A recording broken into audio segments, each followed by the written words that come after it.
Alright, so in this lesson, we're going to be looking at how do you trade by spotting divergence patterns. As you know, one of the most important things as a trader is to identify changes in trends, changes in price movement. And what you've learned so far is you can identify a change in trend by using moving averages. But what if you could anticipate a change in trend way before it happens? Well, just before it happens. And you can. And the way you do it is by looking for divergence patterns between price trends and indicator trends. So what does this mean? Now, a divergence means conflict, which means a difference, okay? So we're looking for conflicts in the trend of the price and the trend of one of the indicators. You can use any indicators to spot divergences. In this case, we're going to focus on one of the main indicators, which is our MACD, moving average convergence divergence, with a setting of 12, 26, and a 9 EMA. So let's understand how this works. Basically, there are two kinds of divergences: bearish divergence and bullish divergence. All right, and well, let's look at bearish divergence. So first of all, when do we look for bearish divergence? Bearish divergences occur at the top of uptrends. All right, so whenever you're at the top of an uptrend, you look for a potential bearish divergence that anticipates that price is going to come down. Okay, so in this case, you can see that it is an uptrend. Why? Because price is making higher highs, like so, and higher lows. Okay, and at this point of time where I'm pointing, it is at the top of the uptrend. So at the top of the uptrend, we're anticipating, will it continue going up, or is it going to reverse? So we're looking for a bearish divergence indication that it's going to reverse down. All right. Now, for bearish divergence, we always connect and compare swing highs on the price and swing highs on the indicator. So what are swing highs? Well, swing highs are the high points. For example, this is a swing high. All right, let me just clear that and draw it again. This is a swing high. This is a swing high. That's a swing high. Okay. So what we want to do is we want to connect swing highs with lines, right? So for example, we connect this swing high to this swing high. Okay. We connect this swing high to this swing high. Now, one of the important rules is when you connect swing highs, they can't intersect any price patterns in between. It's going to be a clean connection, right? So once we connect swing highs, we are seeing that it's making higher highs, right? Now what we like to see is on the indicator, the corresponding indicator, it is making lower highs. So there's a conflict, and we're going to see that in the next slide. So just hang on there for a while. Just understand at this point of time that for bearish divergence, we look for them at the top of uptrends, number one. And number two, we will connect and compare swing highs in order to spot these divergence patterns. All right, so just hold that thought for a while. Okay, great. The other kind of divergence we're looking for would be bullish divergence. So bullish means we're anticipating the price will go up. Okay, so when does this occur? This occurs at the bottom of downtrend. So whenever we're at the bottom of a downtrend, we are looking for a sign of a bullish divergence. The price will reverse back up. Okay, so in this case, you can see on the chart, it's a downtrend. Why? Because it's clearly making lower lows, right, and lower highs. Okay, and at this exact point of time where I'm pointing, it is the low of the downtrend. Okay, so at the low of the downtrend, I'm looking for a bullish divergence. For bullish divergence, I connect and compare swing lows. Okay, remember that for bearish divergence, we connect and compare swing highs. But for bullish, it's the swing lows. Now, this is something you just have to memorize. Okay, it's just something you got to know. Okay, so again, where are the swing lows? This is a swing low. This is a swing low. This is a swing low. That's a swing low. So swing low are the lowest points. Okay, so we're going to connect the swing lows together. So we can connect this low to this low. We could connect this low to this low, right? So it doesn't matter as long as you connect any two swing lows, that doesn't intersect any price in between. All right, so connect this swing low to this swing low. And what we want to see is that the corresponding indicator, which I'll show you in a while, is making an opposite trend. So on a downtrend, it's making lower lows. We want to see the indicator making higher lows. Hence, there's a divergence telling us that there's going to be a potential reversal in the price. All right, so let's take a closer look at what I'm talking about. Let's take a look at the bearish divergence pattern. Now, understand that these are reversal patterns because we're anticipating a reversal from going up to going down. So it's a reversal, all right? So in this case, you can see that the price is making higher highs, right? So it's higher high, higher high, higher high, okay? So at this particular point over here, it's the top of the uptrend, okay? So let's imagine that you have not seen this yet, right? So this is the future. We are here at this moment in time, okay? So we are at the top of the uptrend, right? So remember, at the top of the uptrend, what do we look for? We look for a bearish divergence because we're looking for it to go down, bearish, okay? So we connect swing highs. So we will connect this swing high to this swing high, right? And we connect it together, we can see it's making higher highs, okay? So we then look at the corresponding swing highs on the indicator, which is in this case the MACD, right?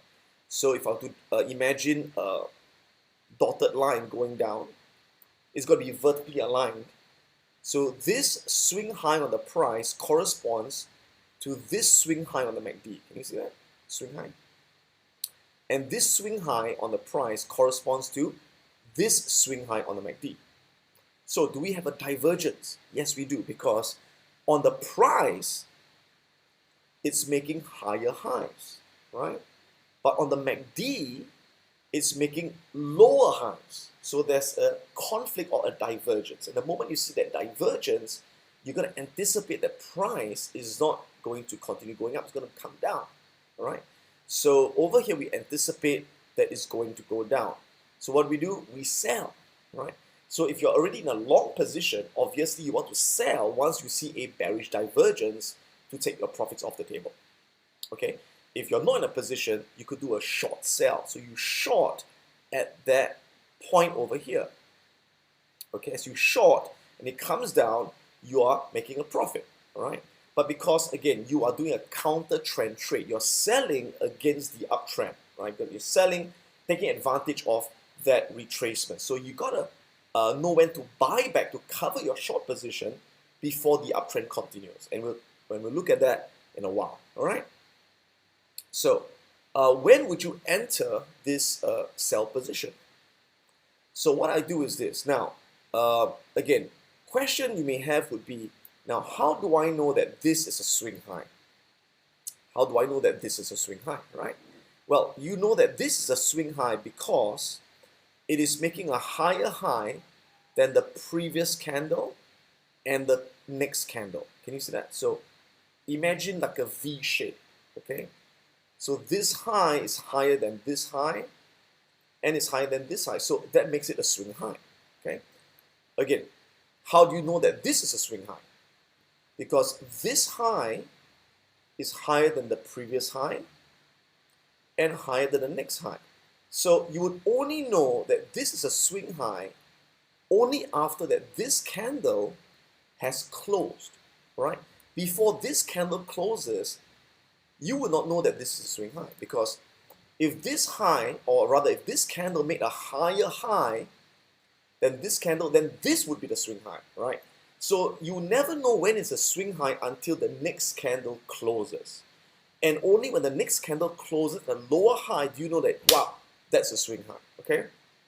So when this candle closes, you know that's a swing high, and you can proceed in connecting those 2 points. And again, you vertically go down and see that, hey, is the indicator making an opposite direction, right? Higher highs and lower highs. Now, before I do a short, I also want to see that I have some kind of bearish candlestick pattern. It's not good enough to see a divergence. I also want to see a bearish candlestick pattern that tells me that the candles reverse. So the ideal would be to see, for example, a bearish pin bar. So you can see that this is a bearish pin bar, right, with a long upper shadow and a small candle body. So the moment I see that bearish candlestick pattern with a bearish divergence, it's enough confluence for me to take a short trade. So what I'll do is I'll put a sell order a few cents below the low of this candle, right? Could be like 3 or 5 cents below the low of this candle, and a stop loss a few cents above the high of the candle. Okay, so this would be my entry, which would be a sell stop limit order. This would be my stop loss. Okay, so this would be my risk of 1R, right?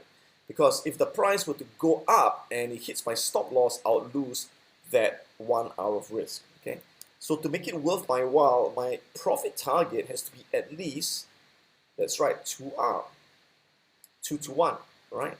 So the next day, the price goes down as I anticipate, triggers my sell order, proceeds to go all the way down and hits my target price, getting a 2R in profit. Here's another example on CABO, right? So once again, you see that price is on an uptrend. Okay, so it's making, you can see, higher highs, higher lows, and at this point over here, okay, is where we are looking at. Okay, so that's a swing high, and again, you will know that's a swing high only when this candle closes. So you can see that this candle makes a higher high than the previous candle and a higher high than the next candle. So that's a swing high. Okay, and over here would be a previous swing high. Now, this is a swing high as well. So you could have connect this to this or connect this to this. It doesn't matter. As long as you connect any two swing highs that doesn't intersect any price patterns in between, it's a valid connection. All right? So in this case, I like to connect this swing high to this swing high. Okay, so it makes higher highs.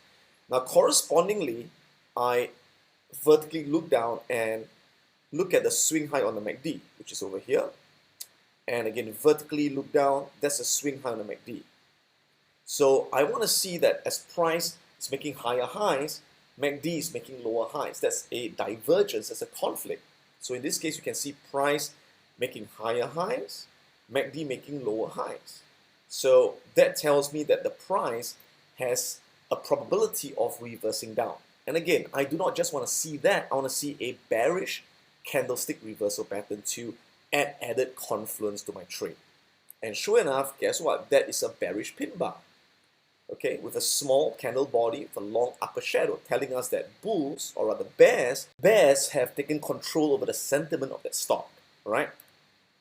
So where would I place my entry? Or if I want to anticipate a short position, I would place my entry once again. I'll put my sell order a few cents below the low of this candle. Oops, hold on for a while. A few cents below the low of this candle, right? And my stop loss would be a few cents above the high of this candle. So once again, that's my entry price. That is my stop loss price. Okay, and that is my 1R of risk I'm taking. So again, I want a price to be able to go down to at least 2R and take a profit of 2R. Right, so the next day the price goes down, it triggers my sell order, it goes all the way down, boom, I'm out of trade after the 2R win. Okay, so that's how we trade the bearish divergence pattern.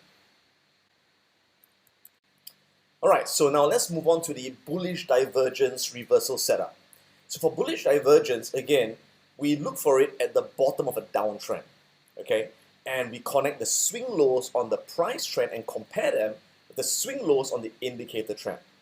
So let's take a look at this chart over here on the SPY. You can see that it is on a downtrend, okay? And at this point over here, it's at the bottom of the downtrend, all right? So we are looking for a bullish divergence pattern. So what we do, we connect swing lows, all right? So this is a swing low, and we connect it to this swing low. Now again, the question would be, why couldn't I connect it to this swing low, or this swing low, or this swing low? Okay, sure, you could connect this swing low to this swing low, right? You could do that, right? You could connect this swing low to this swing low, but you couldn't connect this swing low to this swing low. Why? Because if you connect this, it would intersect prices in between. So remember, the rule is as long as you connect two swing lows without intersecting any price, that's a valid connection, right? So we could connect any of these swing lows together, right? But you would have to see that the corresponding MACD is making a conflict or a divergence in the trend, all right? So in this case, I connect this swing low to this swing low, and I then look at the alignment and the corresponding swing low on the MACD, which is in this case here, right? This swing low here would correspond to this MACD swing low over here. So you can see that price is making lower lows and MACD is making higher lows with no intersections in between. So that's a divergence pattern. So the moment you see that divergence, again, we're anticipating that price will start reversing back up, okay? And we want to see some kind of bullish candlestick pattern, like a bullish pin bar or a one white soldier or bullish engulfing pattern, some kind of candlestick pattern that adds additional confluence to a change in the price movement.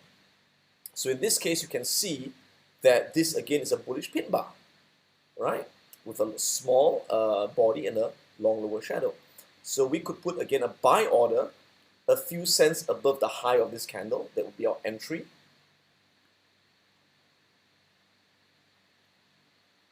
Okay, and our stop loss a few cents below the low of this candle. That would be our stop loss. And this would be our risk, our 1R, which is the difference between the entry price and the stop loss price. So our profit target would be somewhere over here, at least 2R of profits, right? Our take profit, TP.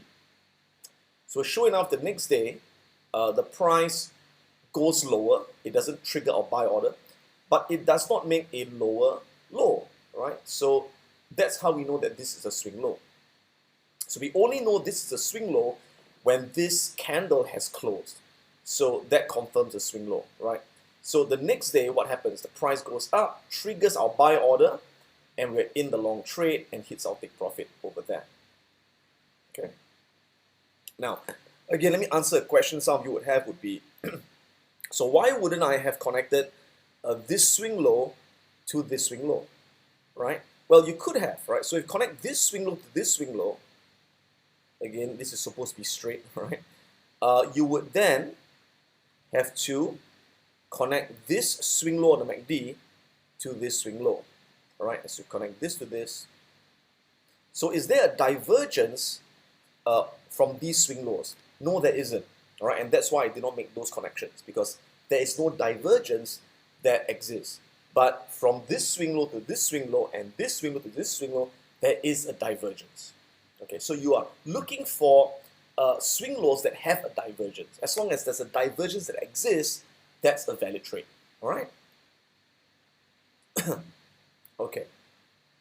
So let's take a look at one more example of Goldman Sachs. All right. So once again, price is on a downtrend, and we're looking at the low of the downtrend, the lowest point, which would be here. This candle is the lowest point. Okay, so this is a swing low. And again, you would only know that this is a swing low when the next candle has closed with a higher low. Okay, so that confirms a swing low, and we are connecting this to another swing low. So we connect it to this swing low. Again, could we have connected it to this swing low? Sure, that's valid, right? So could it connect this swing low to this swing low as well? Right, again, this is supposed to be a straight line. That's a valid connection. But if you were to do that, what would have happened? You would connect the swing low on this MACD to here. Now, this is not a valid connection. Why? Because if you connect these two swing lows, it would intersect the indicator over here. Remember, when you connect swing lows or swing highs, they cannot intersect anything in between. So this would not be a valid swing low connection. But you can see over here, connecting this swing low to this swing low, it doesn't intersect any price in between. Connect this swing low to this swing low, does not intersect any price in between. Voila, it's valid. All right. So there you go. Price makes lower lows, MACD makes higher lows. We have a divergence pattern. Again, this is a bullish pin bar, which again gives us added confidence that price is likely to reverse up. So our buy order is over there, stop loss over here. So this would be our entry price. This would be our stop loss.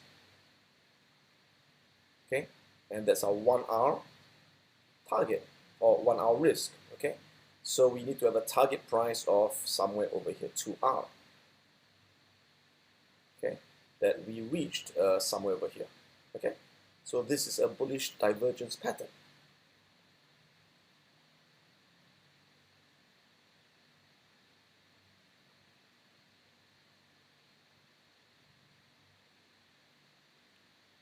All right, so now let's take a look at some charts and see if you can spot these bullish or bearish divergence patterns. All right, so now you understand the concept of bullish and bearish divergence. Let's see if you can spot them on some price charts. So what I have over here is the price chart of Coca-Cola, and I'm looking at the last 5 years daily candles. All right, so the first thing to do is to put in one of the indicators I can use to spot divergence patterns. So I'm going to use the MACD for the indicators. So I'm going to go to Studies. Whatever charting software you use, you can insert the indicators or the studies that you like. So I'm going to apply Studies, and I'm going to choose MACD. So you could choose MACD with 2 lines or with the histogram and 2 lines. It's really a matter of preference, right? So I'm just going to choose the histogram with 2 lines. And you have to configure the settings. I'm going to double click on that. And fast period 12, slow period 26, signal period 9. So click OK. There we go. So what we have here is we have the MACD indicator below the price chart of Coca-Cola. So I'm going to zoom back. I'm going to go back 5 years in time. All right, let's say we zoom back somewhere over here. And I'm going to move the candle on the right, 1 candle at a time, kind of like 1 day passing at a time. And let's see if we can spot any potential divergence patterns to take a trade on. Okay, so recall that when we're at the low of a downtrend, I'm looking for a bullish divergence pattern. When we're at the high of the uptrend, I'm looking for a bearish divergence. All right, so I'm going to scroll to the right and I'm going to see if we spot any of these patterns that come out. All right, so scrolling down. Okay, what do we have here? So you can see that over here, we are at the bottom of a downtrend, all right? And that's a swing low, okay? This is a swing low. So I'm going to connect this swing low to this swing low. And correspondingly, I'm going to align it and find the swing low on the MACD and connect it to the swing low over here. There we go. So price is making lower lows, MACD is making higher lows. That's a bullish divergence, right? But like I said, I like to see some kind of bullish candlestick pattern in addition to the divergence to give me more confidence to enter the trade. So in this case, I do not have a bullish candlestick pattern like a bullish pin bar or a bullish engulfing pattern. So I'm going to give this a miss. All right, so I'm looking for another pattern to emerge. Okay, so right now what has happened is that price has made another low and divergence has also made another low, okay? Or rather the MACD has made another low. So let me see if I can find another pattern over here. So now we connect this swing low to this swing low and this swing low to this swing low, right? And you can see there is a slight divergence, right? Price making lower lows and MACD making higher lows. We're at the bottom of a downtrend, and this is the swing low. Now, following that, we have got a bullish engulfing pattern. So that's gotten me interested, right? So this candle, the entire body engulfs the body of this candle. That's a bullish candlestick pattern with a bullish divergence. So this is a valid pattern. So I'm going to place my buy order, say 3 cents above the high of this candle, right? So the high of this candle, as you can see, it's 36.83. All right, so I'm going to put my buy order at 36.86. All right, let me just note it down.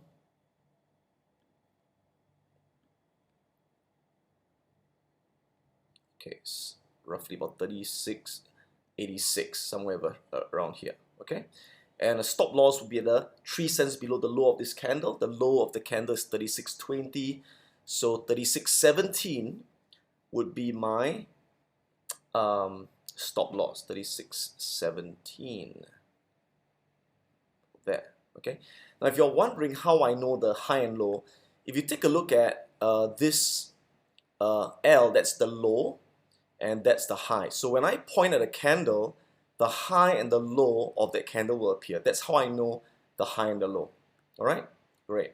So let me just write that down. So the entry price again is 36. Oops. Just confirm that.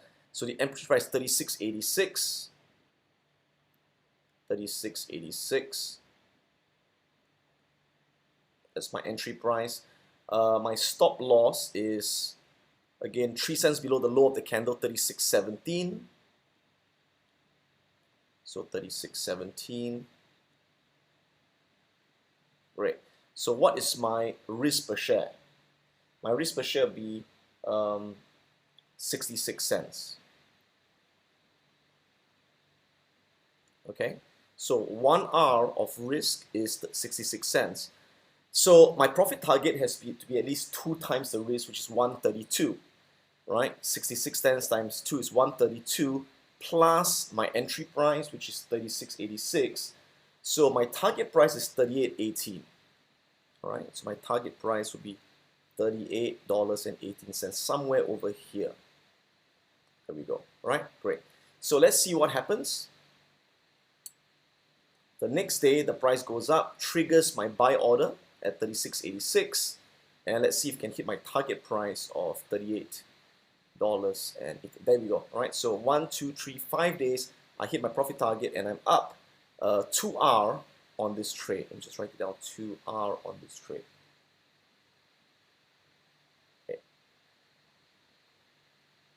Okay, so with that, let's move on, and we can see, so that was a bullish divergence. There was a long entry I took to write the price up really quickly and take a quick profit. Let's see if I can find another pattern that emerges.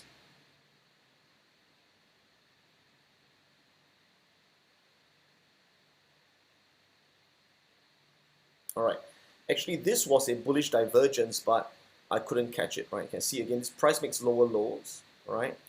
And MACD makes higher lows. Now this is a very strong divergence. You can see swing low to swing low, all right? Lower lows, higher lows.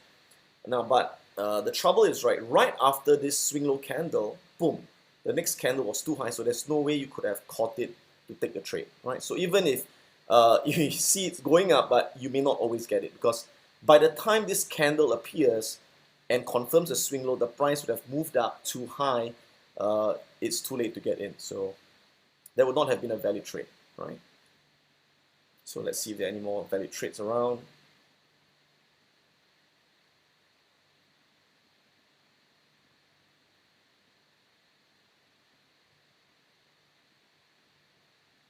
Okay. As you can see now, we are at the high of the uptrend, so I'm looking for price making higher highs and MACD making lower highs. But I don't see that because I see price making higher highs and MACD also making higher highs. So there's no divergence. I'm going to keep scrolling till I find a clear divergence. All right. Again, no divergence. Price makes higher highs. MACD makes higher highs. Moving on. Moving on.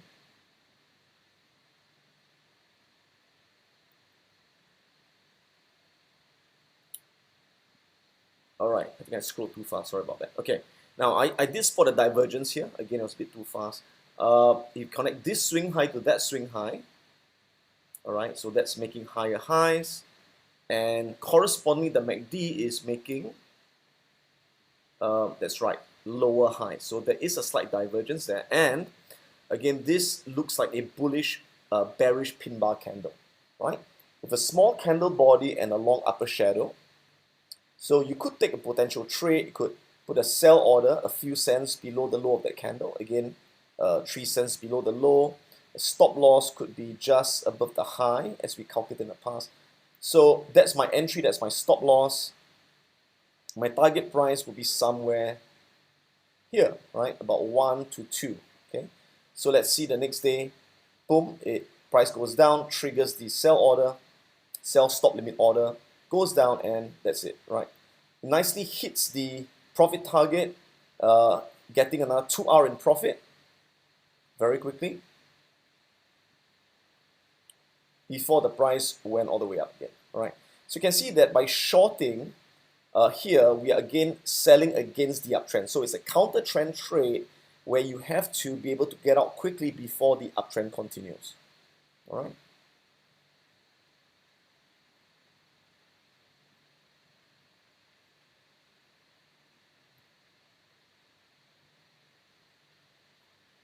Okay, so let's see if I can spot any more patterns going on.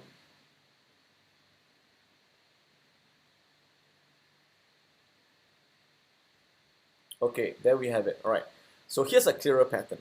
Price makes higher highs. Okay, so that's a swing high over there. Now, I do not know that this is a swing high yet. I do not know because, well, it's a bearish pin bar, all right?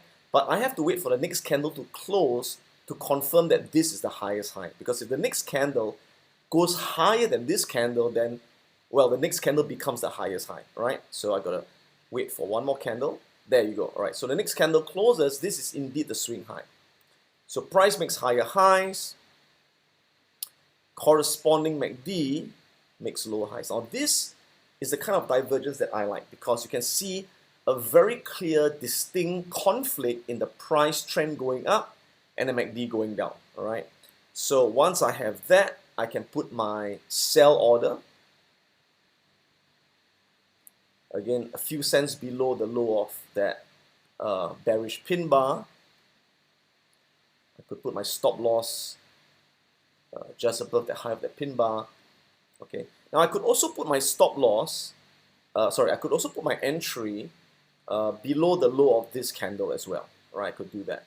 Right. In fact, yeah, that would make more sense. Let me just do that. There we go. Okay. So the next day, if the price continues going down, you get triggered. All right. So that's my 1 hour in risk. My profit target would be somewhere, I guess, around over here. Right. Risking 1 to make 2. So I'm going to do a short. Again, I'm shorting against the trend, so I got to exit before the trend continues. Let's see what happens next day. Boom. It goes down as I anticipate, triggers my sell order, my sell stop limit order, and let's see if it goes all the way down. Oops. Yes, that's right. Okay, here's my profit target. Boom, I'm in it for another 2 hour in profit.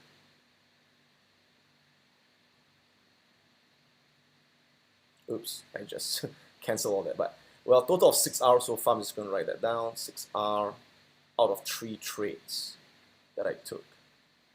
Okay, great. So moving on, let's see if we can find any more trades. So we have seen so far one bullish divergence and one bearish divergence, right?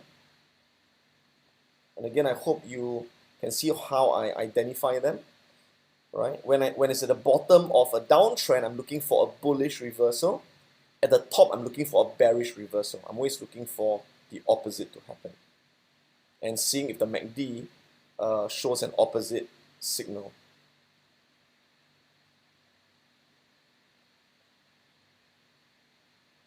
Okay, so as you can see, price is making a lower low, but MACD is making a lower low, so there's no divergence here. I'm going to move on. Again, no divergence here. Let's see if I can find another one. Okay. So I see a potential divergence, right? Price makes a lower low. MACD makes a higher low. There we go. Very clear, right? So we're at the bottom of the downtrend again. So I connect the swing lows, anticipating a reversal up. Corresponding MACD is having a divergence. Okay, so that's a bullish pin bar. Very nice. Again, I could enter the trade right away, but we could wait for the next candle to appear. Oops. Yeah, luckily we waited for the next candle to appear. So you can see, the moment the next candle appears, it shows that this is no longer the swing low, right? That's the swing low, okay? And anyway, even if you put your buy order 3 cents above the high of that candle, you will not have gotten triggered because the price never went up anyway, all right? So that is not a valid trade. We never would have gone in. Let's move on. Oh, another bullish pin bar. Great. So now let's connect this low to this low, this low to this low. All right. So let's wait for the next candle. Okay, again, bullish pin bar. I could put a buy order immediately above the high of that candle to be more aggressive if I wanted to. Stop loss below there. Right, and again, my target price would be somewhere here, 1:2. Let's see what happens. Next day, boom. Okay, so you can see I was a bit aggressive and I got stopped out because the next day the price went up, hit my entry, I bought it, and boom, I immediately hit my stop loss, right? So that's the danger of being aggressive, of not waiting for the next candle to confirm that that was a swing low, right? So I lost 1 hour from that, being too aggressive, okay? All right, so I got 3 winning trades and 1 losing trade over there, okay? So again, if you were more conservative, you would not have taken that trade because this would not have been a swing low if you had waited for the next candle to confirm, right? Negative demonstration, but good lesson to show you what happens when you're not paying attention. Okay, now here's another potential entry. Once again, we have got that. So if we now treat this as the swing low, we could connect this and correspondingly connect the MACD. So we still have a bullish divergence, right? And now what do we have? We have, after the swing low, a bullish candle that confirms that this is a swing low, right? So that makes a higher low, and that makes a higher low. So this is a confirmation, right? Do I have a bullish candlestick pattern? Not really. There's no bullish engulfing. There's no one white soldier. So it's a bit more risky. So I may not take this trade, but let's see what happens. Let's see if it goes up from this bullish divergence. Right, comes down again. Oops, goes up, goes up. Well, okay. So this would have been a winning trade, as you can see, but I wouldn't have taken it because it was a bit risky. There was no strong bullish candlestick pattern. So this can show that sometimes you may take a trade that meets all the rules and it doesn't go your way. And sometimes you can not take a trade because it's risky, but it ends up winning, right? Doesn't matter. As long as you keep taking trades that meet the criteria, right, over time you would have more wins than losses, right? And this is how I look for divergence patterns on charts. Okay, so let's see if we can find one more pattern, right, so that you really understand how to do that.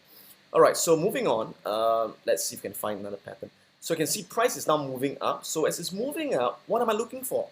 I'm now looking for a bearish divergence, right? So it's going up, looking for it to come down.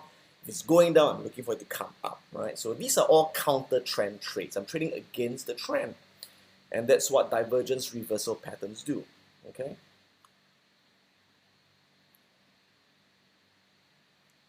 Okay, let's see. Oh, right. So I just spotted, can you see that this is a bearish pin bar? So whenever I see a bearish pin bar at the top of an uptrend, I get interested, okay? And I want to see some kind of divergence to confirm that it was going to retrace down, okay? So let's take a look. I can connect this swing high to this swing high, but I have to match it with the MACD.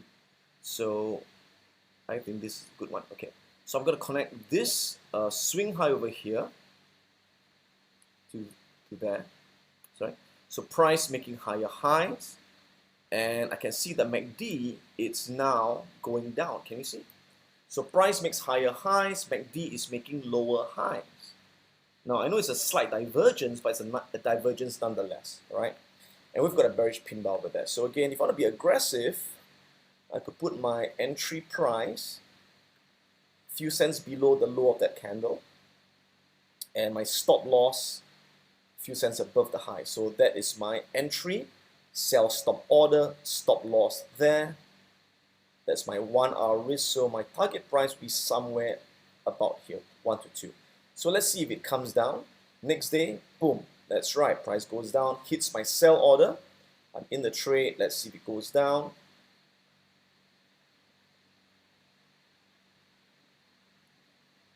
There we go, boom, very nice. Goes down, hits my target price. I'm in it for another 2 hour in profit. All right. So far you can see I made 5 trades. I had 5 trades. I had 4 wins and 1 loss. When I lose 1 hour. When I win 2 hour.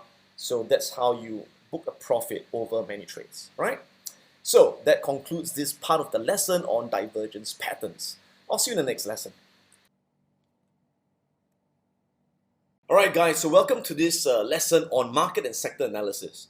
One of the common mistakes that amateurs make in trading is they don't understand the state of the market in which they're trading in, or the state of the sector in which the stock they're trading belongs in.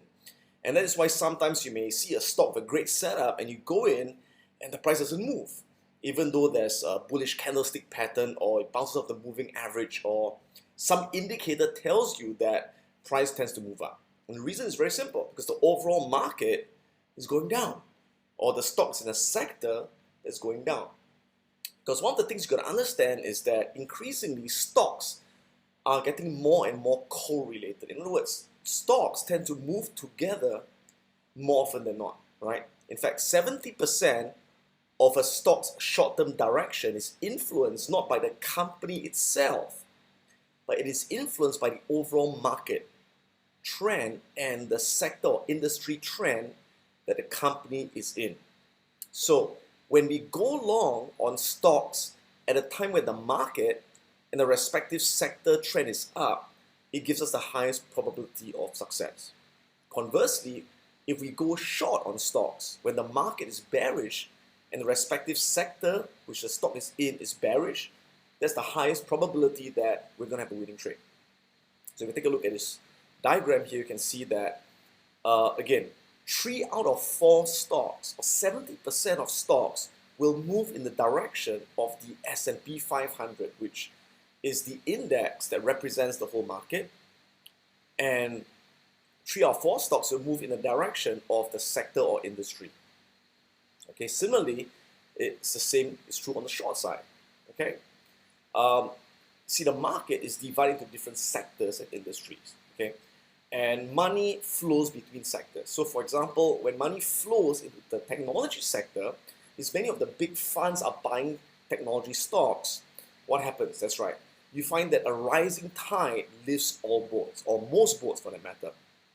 So when the technology sector is in rotation, that means money is flowing in, what happens? Almost any technology stock that you buy is going to go up, right? Even the lousy ones, okay? Now, when money flows into the technology sector, it has to come from somewhere, right? So, for example, it came from the healthcare sector, which means healthcare sector is out of rotation. Money is flowing out of healthcare sector, and you find that most of the companies in the healthcare sector will go down, or even the good companies, right? So, again, there's no point analyzing how good a company is or how bullish the stock is unless you know that it's in a sector or an industry that's in rotation, that is bullish as well, and in an overall market that's bullish if you're going long, okay? So the first thing to do is when you decide what to trade is to look at the general market, okay? So the general market is represented by the index. So for example, if you're trading US stocks, you're looking at the US index. The main index would be the Dow Jones, the S&P 500, the NASDAQ, and maybe even the Russell 2000 small cap index. If you're trading, for example, Hong Kong stocks, you want to look at what the Hang Seng index is doing. Trading Singapore stocks, you have to look at what the Straits Times index is doing. Okay, so primarily I swing trade US equities, US stocks.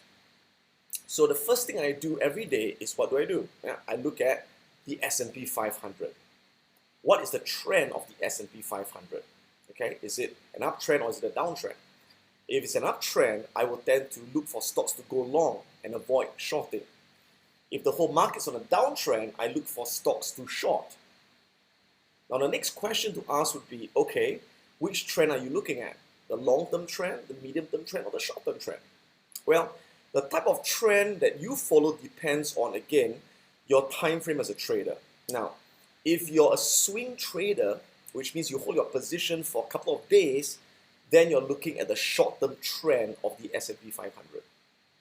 And the short-term trend is measured with the 20 exponential moving average, or the 20 EMA. The 20 EMA is a benchmark for the short-term trend.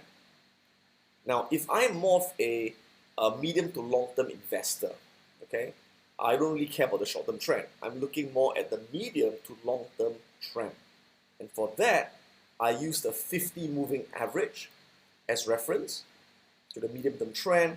And for the long-term trend, I look at the 200-day moving average. Okay?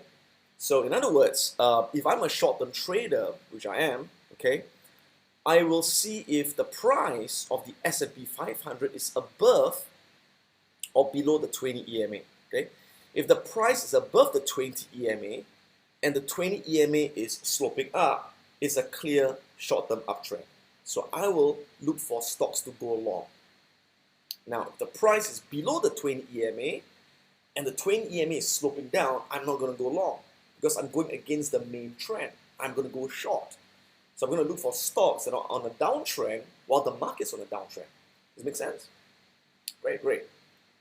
And again, if you're more of a medium-term or long-term investor, as long as the price is above the 50 moving average and the 50 MA is sloping up, you could take a medium-term investment. And if the price is below the 50 moving average and sloping down, you do not want to take any kind of long investments. All right? So take a look at this period of time, and this was during the financial crisis. So you can see that during this period of time, the red line you see here, that's the 200-day moving average. So that measures the long-term trend. And you can see that throughout this entire period, the price of the S&P 500 was below the 200 moving average. And the 200 moving average is sloping down. So in that situation, I can tell you that 70% of companies will have their price going down almost every day. No matter how good the company is, no matter how undeveloped, it's going down. Because the whole market is going down, all right? And you can see that in this period of time, the 50 moving average, the blue line, is also sloping down and is below the 150 moving average. And so that is a clear medium-term downtrend. So you would not want to take any long-term investments during this period because if you buy, I can tell you that chances are whatever you buy is going to go down. All right, and cheap is going to get cheaper. Okay. Now, as a short-term trader, I'm looking more at the red dotted line that you see here. Okay, so you can see the red dotted line tends to change trend faster because it's a short-term trend. It measures the last 20 trading days of the market. Okay, so overall, so over here you can see during this period when price was below the 20 EMA, all right, what will I be doing? That's right, I'll be looking for short trades, looking for short setups. I will not take long setups because chances are they will not hit their target price. And now overall, now over here, what has happened? You can see the 20 EMA, excuse me, has reversed from sloping down to sloping up. So at this moment, the moment the 20 EMA slopes up and the price is above the 20 EMA, I am in a clear short-term uptrend as far as the index is concerned. So over here, I will start taking long trade setups, right? Capitulation, long Bollinger Mean Reversion setups over here. All right, so that's the first thing you look at is the trend of the overall market. All right, so once you know the trend of the overall market, the next thing is to look at what is the sector trend, what's the industry trend. Remember that stocks within a sector and specifically within an industry tend to move together as well. The market is divided into about 10 sectors. So these are, example, the consumer discretionary sector, consumer staples, energy, financial services, financials, healthcare, industrials, materials, real estate, technology, utility. So these are the 10 main sectors. And again, money flows between sectors, right? And when institutional money flows into a sector or an industry, 75% of stocks within that sector or industry will move up. All right. Similarly, when money flows out of a sector, 75% of companies in that sector will go down. So if you want to go long on a stock, you want to make sure that stock is in a sector that's going up. All right. Because if the sector is going down, I don't care how strong the stock is, how strong the trend is, the overall sector is pulling it down. Okay. At the same time, if I want to short a stock, it's best to short it when it's in a sector that's moving down. Now, an industry is a subset of a sector. For example, in the financial sector, it's divided into several industries, like the banking industry, or the insurance industry, or the mortgage industry, or the stockbroking industry, right? So the overall sector and the industry trend is really important. So how do we analyze the trend of the sector or the industry? Well, there are a few websites you can go to. One of them is sectorspider.com. That's sectorspdr.com. And I'll show it to you in a short while, where with this site, you can actually plot the individual charts of the sectors and compare them to the S&P 500 to see which sectors are outperforming the S&P and which are underperforming the S&P. Another resourceful site you can go to would be Finviz. So at finviz.com, you can select in the tab Groups, and under Groups, you can look at sectors or industries, and you can compare their performance on a 1 week, 1 month, 3 months, 6 months time frame. Okay? And you can also, once again, go to Sector Spider, go to Tools, and use the Sector Tracker. All right? So I'm going to show you the websites in a short while, and before that, let me show you what I'm looking for. Over at Finviz, I click on Groups and I select Sectors, and what I see is I see the 10 sectors and how they are performing relative to each other in the last 1 week, 1 month, and 3 months as well. So for example, you can see that over the last 1 month, which has been the strongest sector? Industrial goods, right? So money has been flowing into the industrial goods sector, and healthcare and technology. So industrials, healthcare, and technology are the 3 strongest sectors in the last 1 month. In the last 1 week, you can see that healthcare has moved up to being the strongest sector. Okay, so would I want to trade a stock? Would I want to buy a stock in the healthcare sector, like United Health and Johnson & Johnson? Or do I want to buy a stock that's in a financial sector like Bank of America or Citigroup, where the financial sector is the worst performing sector, right? So money is going out of there and the companies are all falling down. They're going to healthcare. Where do I want to be? Well, I want to be in healthcare, right? So it's really critical to look at your sector of which the stock is belonging to.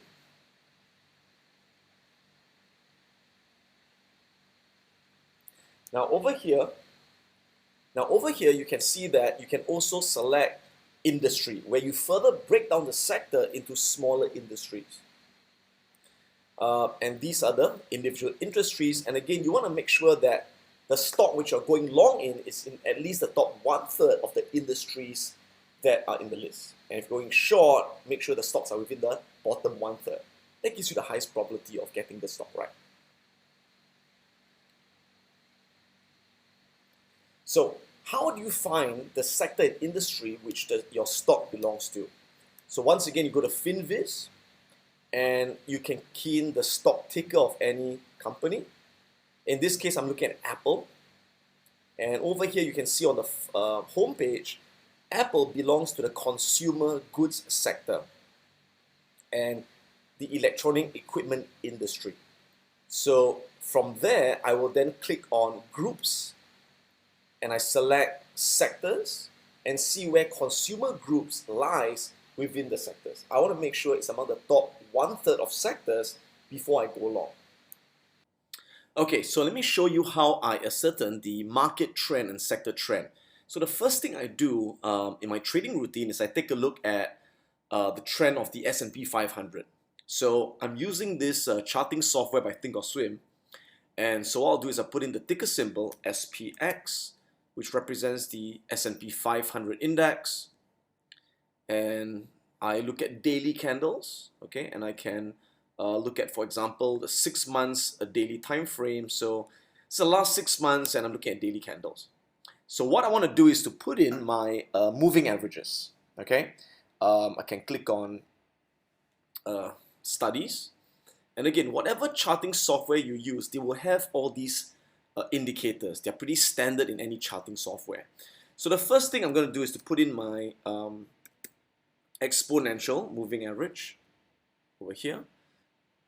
Moving average exponential, double click on that. And for the exponential EMA, I will edit it to 20 because I want a 20 EMA to measure the short-term trend. I'll usually use red for the 20 EMA and put a dotted line. Okay, so that's my 20 EMA. Next, I'll put in my 50 and 200 simple moving average. So I'll look for simple moving average. Where's that? That simple moving average is here. I'm going to click on that. Click again. Okay. So for the first one, I'm going to change it to 50 moving average, and I choose blue for that. Blue. And for this one, it's the 200 moving average to determine the long-term trend. Red. Great. So all I need is my 20, 50, and 200 moving averages. The 20 is an exponential moving average. 50 and 200 are simple moving averages.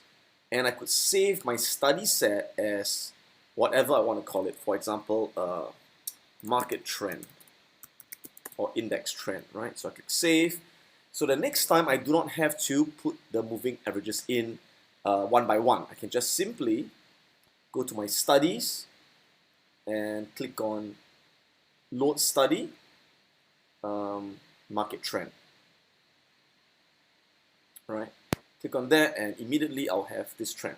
Okay, so where are we right now? So as of today, which is the 16th of June, you can see that the price candles are still above the 20 EMA. All right, so it is still above the 20 EMA. 20 EMA is sloping up, so we are still on a short-term uptrend, which means I can look at taking long setups and I will avoid taking short setups. Okay, the price is also above the 50 moving average, which tells me that it's on a strong medium-term uptrend, and again way above the 200 moving average, which is the long-term uptrend. So ideally you want the market to be on a short-term uptrend, medium-term uptrend, and of course if it's on a long-term uptrend, that is ideal as well. All right, so this tells me to look for long setups and avoid short setups.